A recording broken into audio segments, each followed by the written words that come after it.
In the wake of the Facebook Oversight Board's decision to uphold the suspension of Trump's account, Pew Research has come out with perhaps not a shocking new study. This is dated May 5th, 2021. Americans divided on whether Trump should be permanently banned from social media. So this was actually conducted before the decision that just came out.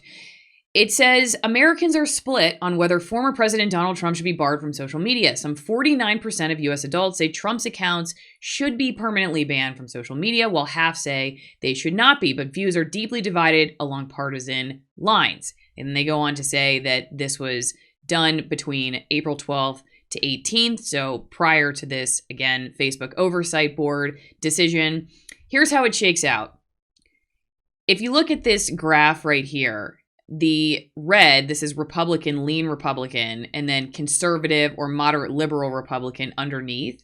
And then the same thing for the Dems, lean Dem, conservative moderate, and then very liberal on the bottom here. So the left is should not be banned permanently, and the right is should be banned permanently. So you can see 50 say should not be banned, and 49% should be banned. But the differences are almost equal on the opposite sides, depending on whether you identify as a Republican or a Democrat. So in total, Republican 88% should not be banned, but for Democrat, lean Dem, the rate is 81% should be banned permanently.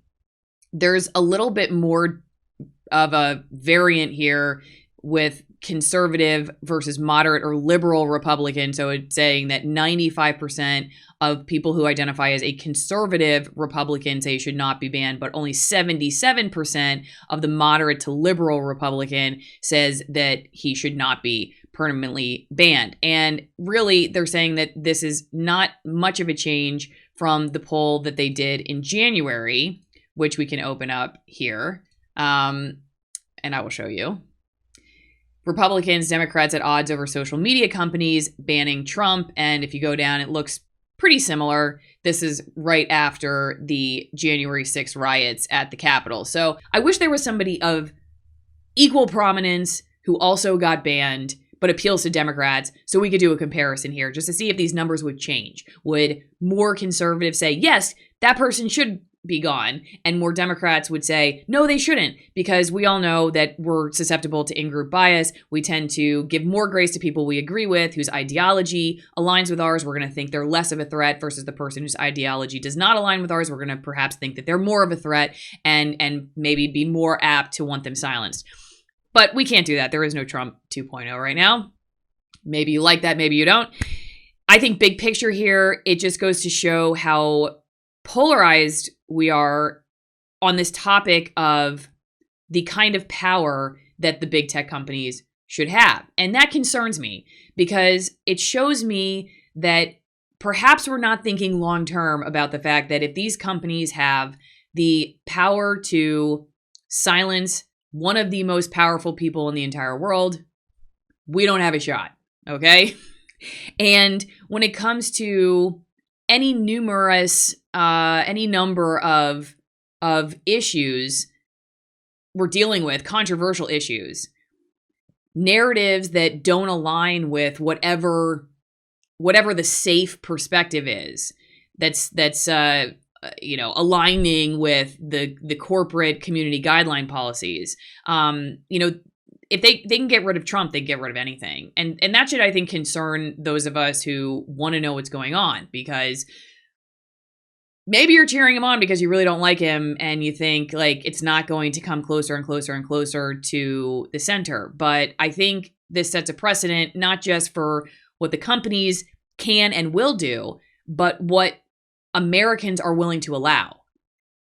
That it concerns me that 50% of the country is sitting back, perhaps not thinking about the long-term consequences of this move. So that to me is bigger picture. This is how starkly divided we are at this point.